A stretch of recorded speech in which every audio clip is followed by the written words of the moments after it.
evening and welcome to First Baptist Church Hazel, Wednesday night Bible study.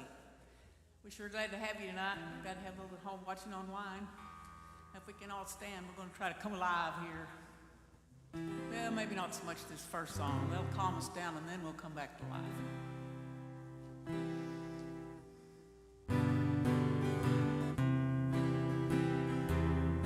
I come to the garden alone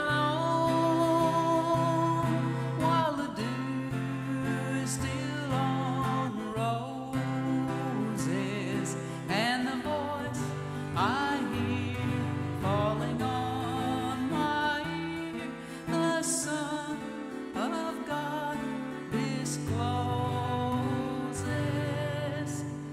and He walks with me, and He talks with me, and He tells me I am His own, and the joy we share as we tarry there, none other has ever known. He speaks, and the sound of His voice is so sweet, the birds hush their singing, and the melody that He gave to me within my heart is ringing, and He walks with me, and He talks with me, and He tells me I am His own, and the joy we share as we tarry there, none other has ever known.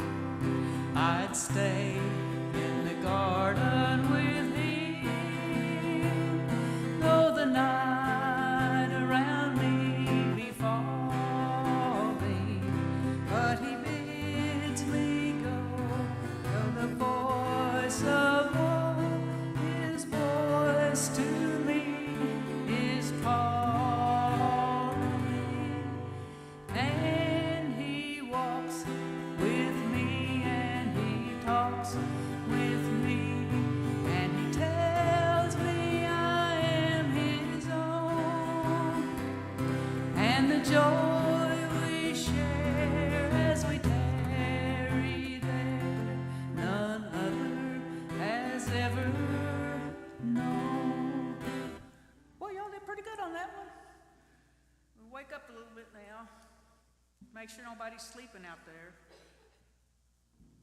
I'm not going to tell on you, pastors. It's okay.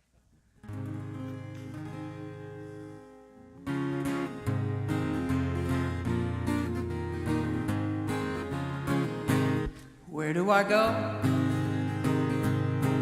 when there's nobody else to turn to? Who do I turn to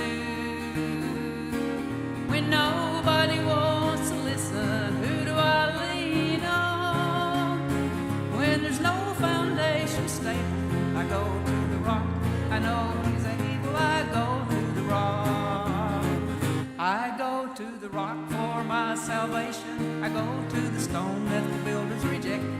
I run to the mountain, and the mountain stands by me. When the earth around me is sinking sand, Christ the solid rock I stand. When I need a shelter, when I need a friend, I go to the rock. Where do I hide when the storms have all passed over? Who do I run to when the winds of sorrow threaten? Is there a refuge in the time of tribulation? When my soul needs consolation, I go to the rock. I go to the rock for my salvation. I go to the stone that the builders rejected. I run to the mountain, and the mountain stands by me. When the earth around me is sinking sand, across the solid rock I stand. When I need a shelter, when I need a friend, I go to the rock. I go to the rock for my salvation. salvation. I go to the stone that the builders rejected. I run to the mountain and the mountain stands by me. When the earth around me is sinking sand, on Christ the solid rock I stand. When I need a shelter, when I need a friend, I go to the rock. When I need a shelter, when I need a friend, I go to the rock. Amen.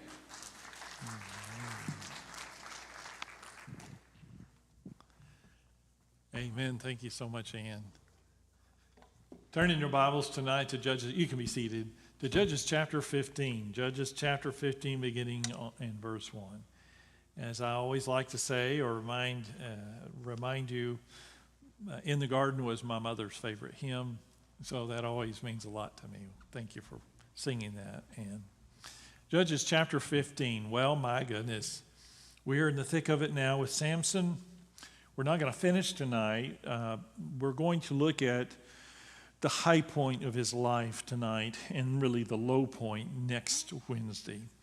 And the high point is unbelievably high, thrilling, amazing, earth-shattering, history-making. And then the low point is just about as low as you can get. So that'll be next week. Today or tonight is the high point, Judges chapter 15. It's an amazing chapter.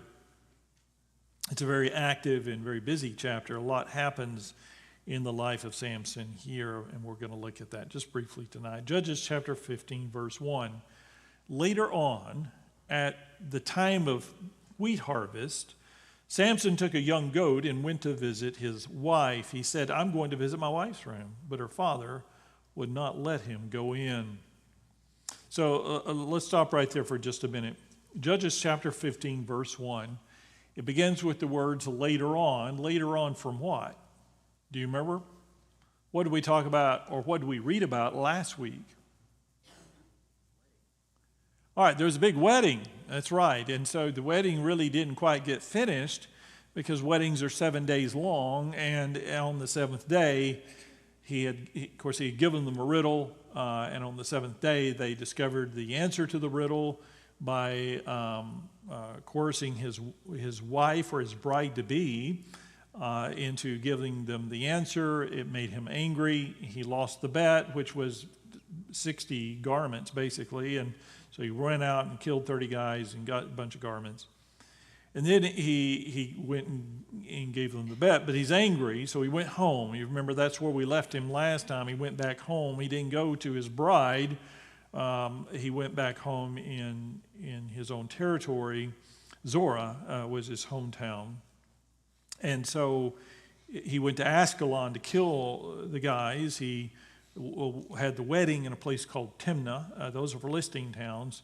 But his hometown, Zorah, was an Israelite town, so he went back to Zorah. He goes home and he cools down. I don't know what later on means, but it says later on at the time of wheat harvest. And so it isn't the next day, and probably not the next week, or maybe even the next month, but at some point, Samson starts thinking, I was a little harsh. Technically, I am married. I got through most of the 7 days of the wedding. I think I'm still married, and so I think I'll go see her. And so he goes to see who he thinks is his wife. And he took a young goat and went to visit his wife. He said, I'm going to visit my wife's room, or going to my wife's room. But her father would not let him go in, which is amazing that her father was able to stop Samson. And then he says this in verse 2, which does stop him in his tracks. I was so sure you thoroughly hated her, he said, that I gave her to your friend. Isn't her younger sister more attractive? Take her instead. I don't know whether the younger sister really was more attractive, but that's what the dad says. How about her? I don't know what the younger sister thought of that offer. It was not mentioned, but dad offers up the younger daughter. Verse 3, Samson said to them, this time I have a right to get even with the Philistines. I will really harm them. Now, he's already killed 30 people. So whatever he's going to do now, he considers much more substantial than that. Verse 4, so he went out and caught 300 foxes and tied them tail to tail in pairs. He then fastened a torch to every pair of tails, lit the torches, and let the foxes loose in the standing grain of the Philistines. He burned up the shocks and standing grain together with the vineyards and olive groves. Wow, that, first of all, was not what I would expect Samson to do. I would think after having killed 30 men, and now he's really mad, he would go kill 60 men or 300 men. Instead, he doesn't kill anybody. He goes and goes on a big animal hunt, captures a bunch of foxes, and sets their crops on fire. By the way, the word foxes also means jackals. Some translations will use that word jackals. And do you know the difference between a fox and a jackal? Not much. I Googled jackal, and it showed me pictures of what I thought were foxes. So there's not a whole lot of difference. However, foxes, according to one commentary, told me that foxes tend to be solitary animals, and jackals, they live and hunt in packs. And so they think it was the jackals simply because he caught so many of them in a short period of time, relatively short period of time, and we don't know how long it took him, but he caught a lot of them. What was it, 300 of them? And in order to do that, logically, it would be animals going in packs. But it doesn't make any difference. One commentary I read also said he no doubt enlisted the help of others.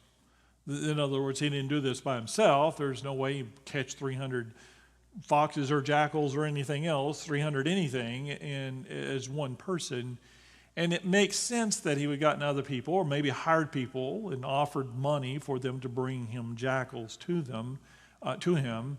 But we don't know that. We're just simply speculating. If he did encourage or solicit the help of others, if this was in any way a team effort, that he led these guys to do this, it's the only time in his life he ever led anybody to do anything. If he had others involved, it's the only time in his life he had others involved. Everything else we're going to see him do, he's a one-man show. He's a one-man wrecking ball, and he's not a team player. So it doesn't say that, but we just think, or some think that logistically it's likely that he had people help at least to capture the animals.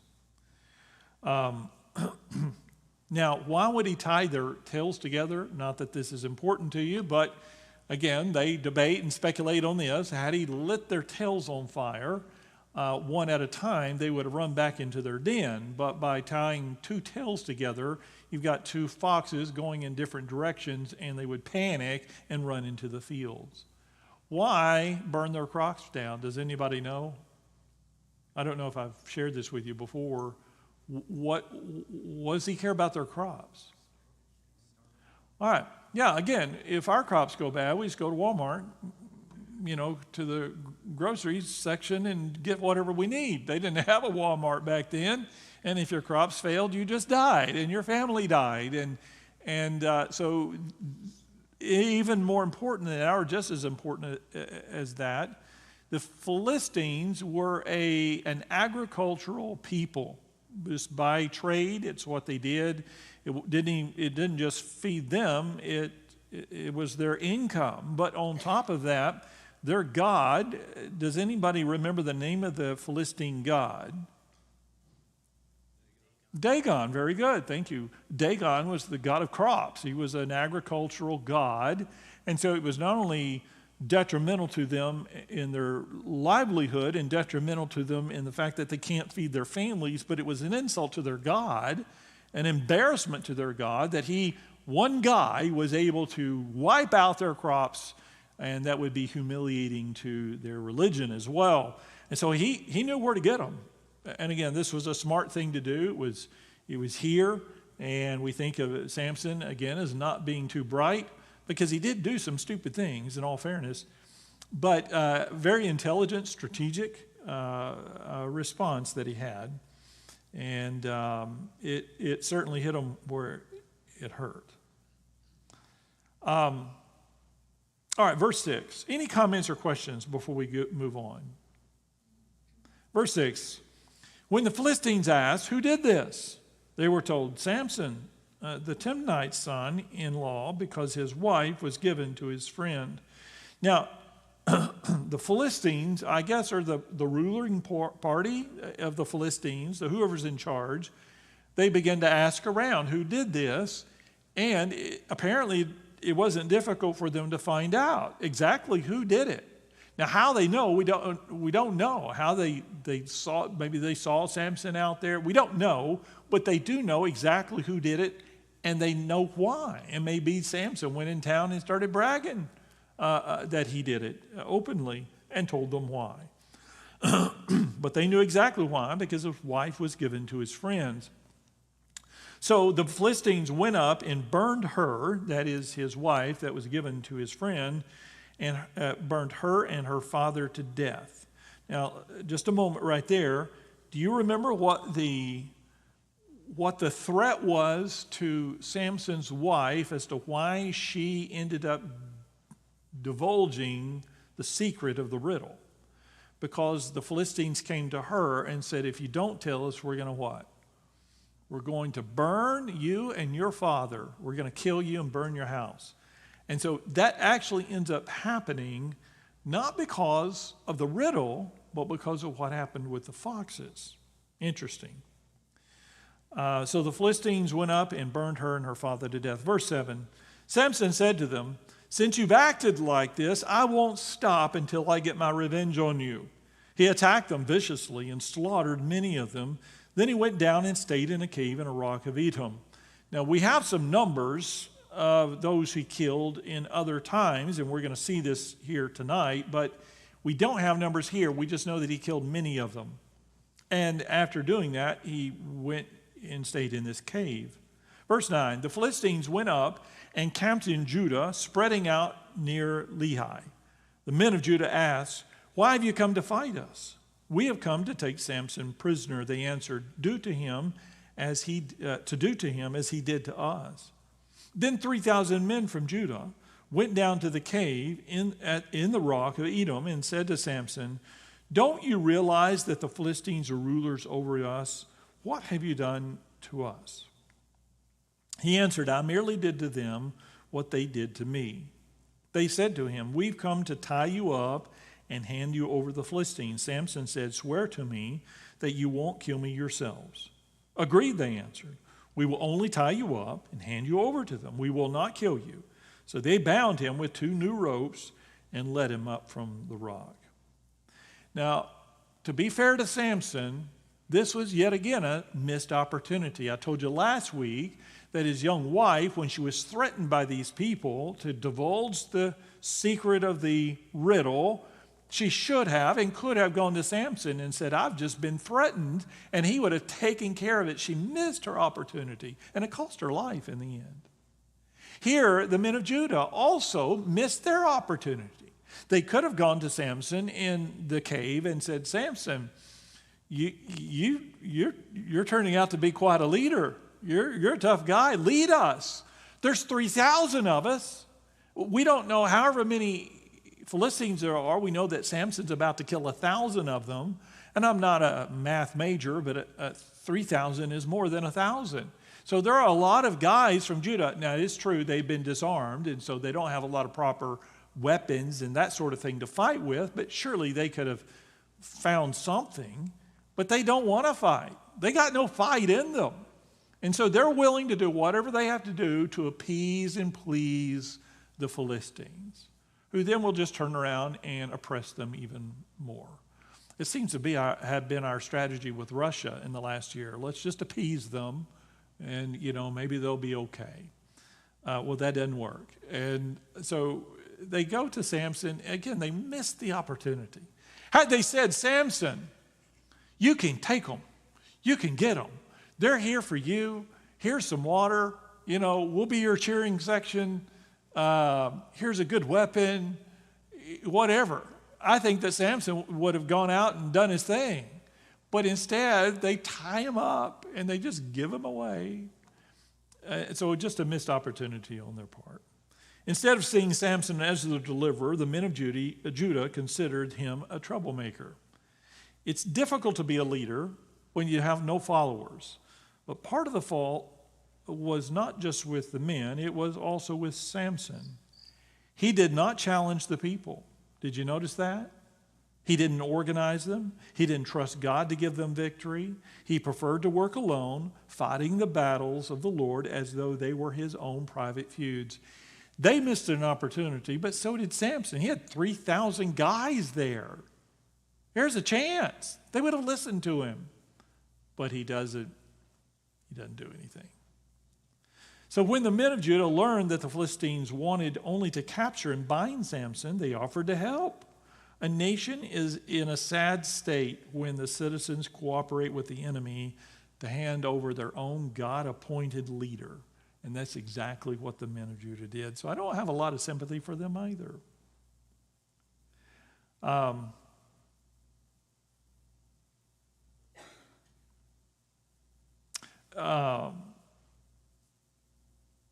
He did do one thing that was right. He could have, instead of letting his own people tie him up, he could have done what? He could have killed them. He could have sliced right through them. I mean, they don't even have weapons. It would be easy for him to defeat, but he chooses not to do that. He does choose on his own to allow him to tie him up and hand him over. And that's his offer to them, and they accepted that offer. Verse 14, as he approached Lehi, the Philistines came toward him shouting. And so he's all tied up. They're handing him over. The Philistines see him being handed over, and they come running. The Spirit of the Lord came upon him in power. The ropes on his arms became like charred flax, and the bindings dropped from his hands. Finding a fresh jawbone of a donkey, he grabbed it and struck down 1,000 men. Now, let me stop there and tell you, this was obviously, like so many young boys, my favorite story growing up. You know, it's like a story about Superman, only this guy actually existed. Samson actually existed. He actually did this. And so it's just a great story all the way around. He just lets them have it. He grabs the first thing he can find, which happened to be the jawbone of a donkey that made a perfect weapon for him, and he killed 1,000 of them. I wanted to show you a clip from a movie from about 5 years ago about Samson. And this scene in the movie is the highlight of the movie, just like this scene is the highlight of Samson's life. But as I watched it this week, preparing to show it to you, frankly, it's just 8 minutes of men getting their head bashed in. It's just very violent and awful, and I think you know, after the first 4 or 5 minutes, it's just kind of overload. And I thought, well, maybe that's not church material, but it is extraordinary. And so I did the math. If Samson killed one Philistine every 30 seconds, it would have taken him over 8 hours to kill 1,000. If he killed 2, it would have taken him 4 hours, cut his time in half. So, in other words, I think he was fighting nonstop for at least 4 hours. If I have to bring in the groceries, I'm pretty tired by the time I go out there about the third time. And so you can imagine what Samson has just gone through, hours and hours of fighting the enemy. I also find myself, I always have to say this, wondering what that 1,000th Philistine is thinking. What's going through his mind as he sees all of his buddies piled up in heaps, thinking, I can take him. Or maybe he's getting, I don't know what he's thinking.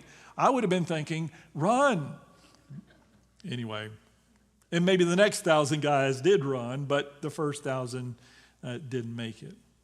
So he grabbed the jawbone of a donkey and struck down 1,000 men.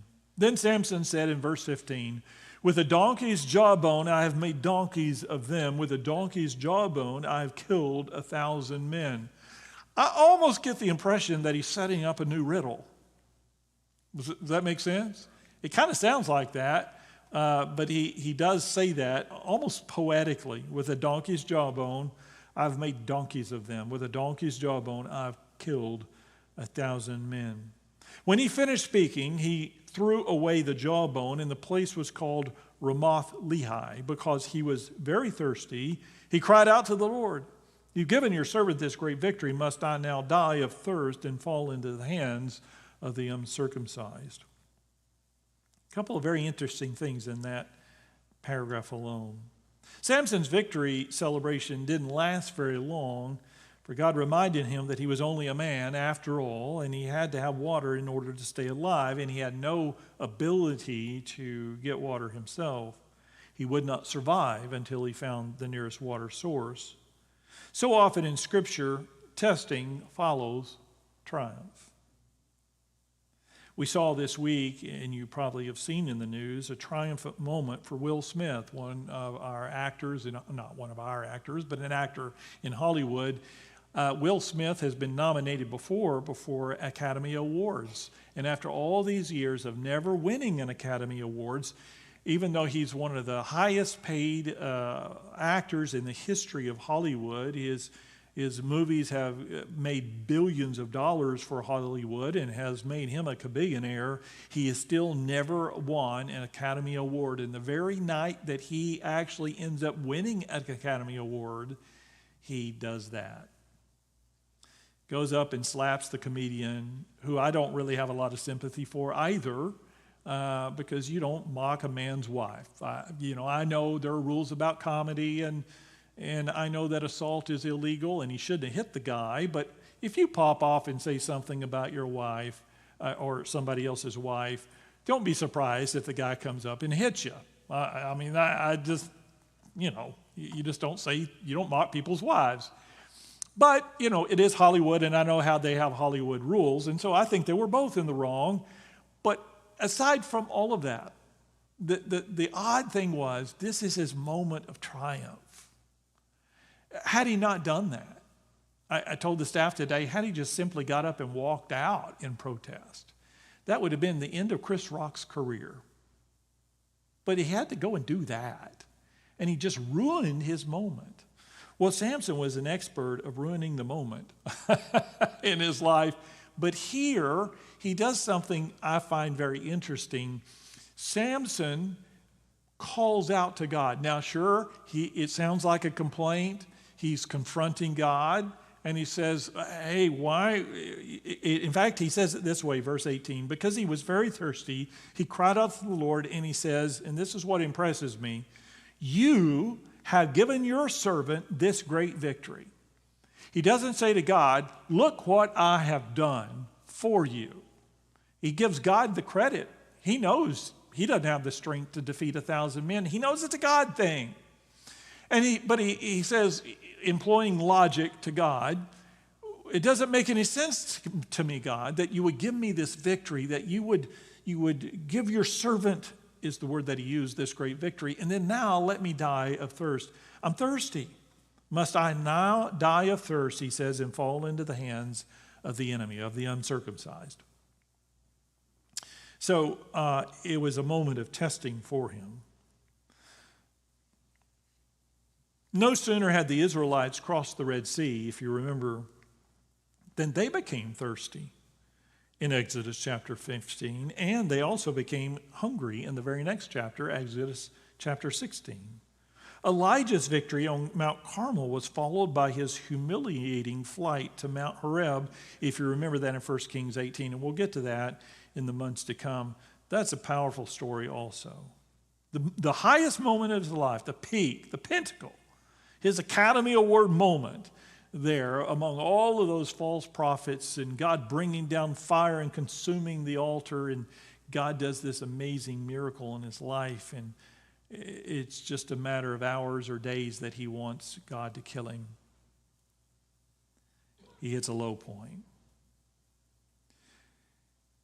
If triumphs aren't balanced with trials, there's a danger that we'll become proud and self-confident, and God has a way of keeping us humble, does he not? But God does listen to Samson. He doesn't scold him. He doesn't lecture him, doesn't judge him. He provides for him. Look in verse 19. Then God opened up the hollow place in Lehi, and water came out of it. When Samson drank, his strength returned, and he revived. So the spring was called En Hakor, and it is still there in Lehi. Samson led Israel for 20 years in the days of the Philistines. Now that sounds like what? Sounds like the end of the story. End on a high note. It makes you wonder, couldn't the author have just stopped right there? Move on to the next guy? That's a good story. But no, it goes south from there. So back to his prayer. His prayer indicates that he considered himself God's servant at that point, and that he didn't want to end his life by falling into the hands of godless people. Unfortunately, that's what ended up happening, if you remember the story of Samson that we'll see next week. He ended up being delivered into the hands of ungodly people because of his own sin. But God was merciful in providing a miracle. In this occasion, he provided the miracle by opening up a place in a rock and providing water for Samson. At the end of his life, he provided another miracle that allowed him to take revenge on the Philistines and glorify the name of God as well. So God still moved in his life in light of all of his frailties and all of his shortcomings. Samson quenched his thirst and then gave the place the name Caller's Spring. That's what it means, Caller's Spring, because he called out to God. The place where Samson slaughtered the Philistines received the name Jawbone Hill. Some translations give the impression that the water came from the jawbone because of the name of the place in Hebrew is Lehi, which means jawbone. And so it's the hill where he got the jawbone, so that's why it's named Jawbone Hill. But some would interpret it as that's actually where the water came from. I don't think that myself. Samson was a living demonstration of God's power. God's power in your life and my life has the same principle. Now, our strength isn't necessarily physical like it was with Samson, but I shared with you last week the same spirit that empowered him empowers us. In Samson's life, we see in this account that God's power is undeniable. Again, I wasn't there, but I can assure you, I talk about the last Philistine. What about the last 100 or the last 50 or the last 30?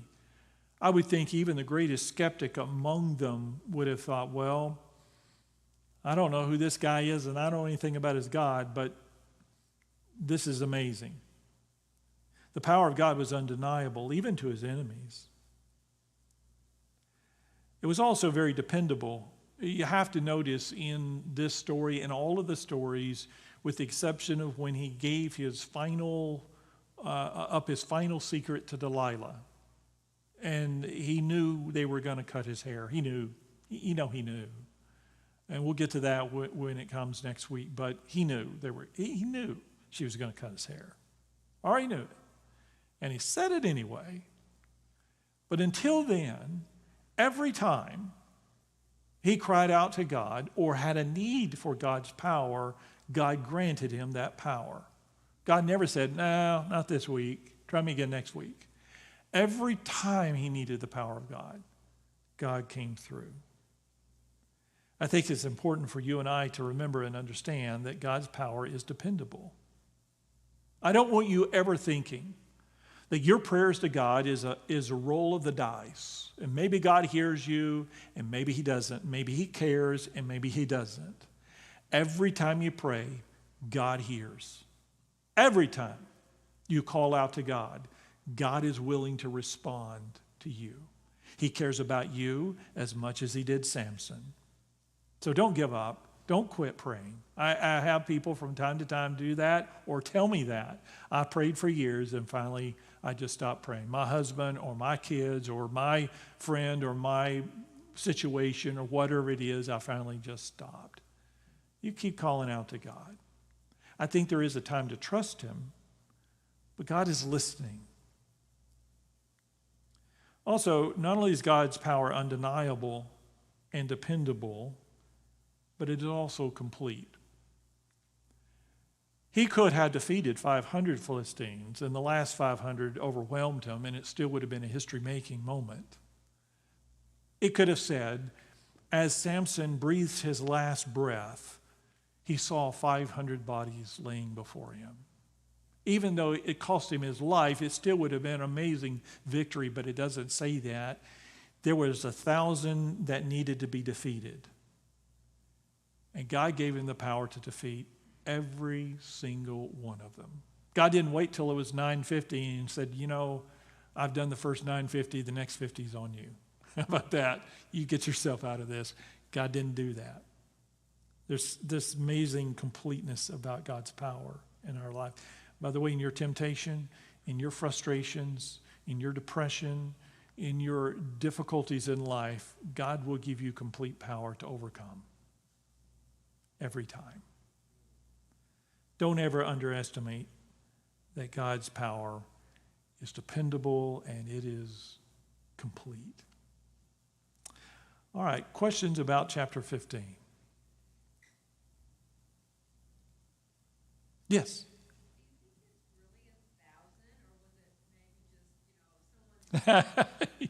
That's a fair question. So here's what she's asking if you're watching online. They can't hear the audience online. She's asking, was it literally 1,000? I don't think that Samson had a counter thingy with him, that he clicked it every time he killed somebody, kill, click, kill, click. I don't think that. But at that time, that is in the ancient world, people had it, because there were battles, people had a fairly good way of gauging how many people were dead. What does 1,000 look like? What does 500 look like? What was 5,000 look like? And so he would have been a lot more accurate, I think, than you and me. If he were a preacher, he would have said 1 million. That's preacher math. But so I think it was fairly accurate. What's interesting is it's not just a commentary that the writer says later on that it was 1,000. Samson, after the battle is won, he himself says 1,000. And there were regiments of particular size, just like we do in our armies today all over the world. In the ancient world, it was the same way. A centurion was responsible for how many? 100 men. That's why they're called centurions. That's 100. And so they were certain leaders that were responsible, or units were a certain size, and that may have been a full contingency of Philistine troops, and that's how he knows it was 1,000. It's a good question, but if it wasn't 1,000 exactly, it was right around there. So I take it for literal. It was literal and not just figurative. Give or take one or two guys. So, yeah, if he had any sense at all, he was gone. Yeah. All right, any other questions or comments? This is a fair question. I find it amazing that God gave him the strength to actually kill. Yeah. Yeah, and to be clear, he didn't just scratch them. He didn't just discourage them. He took that jawbone and he ended them. And again, let's say you and I, guys, we have rifles. I've got a 12-gauge shotgun. Imagine taking a 12-gauge shotgun and shooting 2 guys a minute for 8 hours. Oh my goodness. And that's with a gun. And so here he is with a bone in his hand. So it is a substantial miracle. That's an oxymoron. Every miracle is substantial, but it is really beyond our thinking of him being able to do that barehanded. But that's how miracles work. That's how we know it wasn't Samson. Any other questions? Well, I think it's interesting how God uses a spoiled brat, arrogant man, Yeah. to let him, like he does us so much, get away with so much until he finally just knocks you off at your knees. Yeah. Yeah, in fact, so what she says is it's amazing how God allows people to, in Samson's case, get away with so much before he withdrew his power from Samson. And that's what we're going to see next week. And it is extraordinary. It is extraordinary how God is willing to use us in light of our frailties, in light of our imperfections, and yet do miraculous things. And you have to keep in mind, he used the disciples in the New Testament to do all kinds of miracles. And Paul, who considered himself the worst among all sinners, and all of the disciples were sinful men. They all made mistakes and did things they weren't supposed to do. They were flawed human beings, and God was able to use them. The thing about Samson was, it wasn't until he severed every tie with God, it was at that moment that he disavowed himself literally from God as a Nazirite by breaking the very last vow. And I always say this, people think the secret of his strength was in his hair. It was not. The secret of his strength from God was through his Nazirite vow. And the hair was simply the last vow that he broke. It was the only vow he hadn't broken. And so when he broke that part of the vow, there was no vow, and then there was no strength. So there is a time where God will withdraw his hand. Now, he still loves us. He still loves Samson. And in the end, he still used Samson for his glory. And again, we'll see that next week. But he definitely withdrew his hand from Samson. For the first time in his life, he called out for God and heard nothing and felt nothing. And he was tied up and his eyes gouged out and made a slave. But again, we'll see. God will allow whatever has to happen in order to bring us back to him. All right, any other comments or questions? Good comments. He is certainly an example. I want to say he's a really good example, but he really wasn't a good example, but it was an excellent example of what to do and what not to do as well.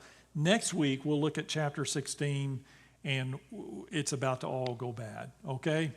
But still interesting and important to us. So we'll look at that next week. If you would take your prayer sheets for the week.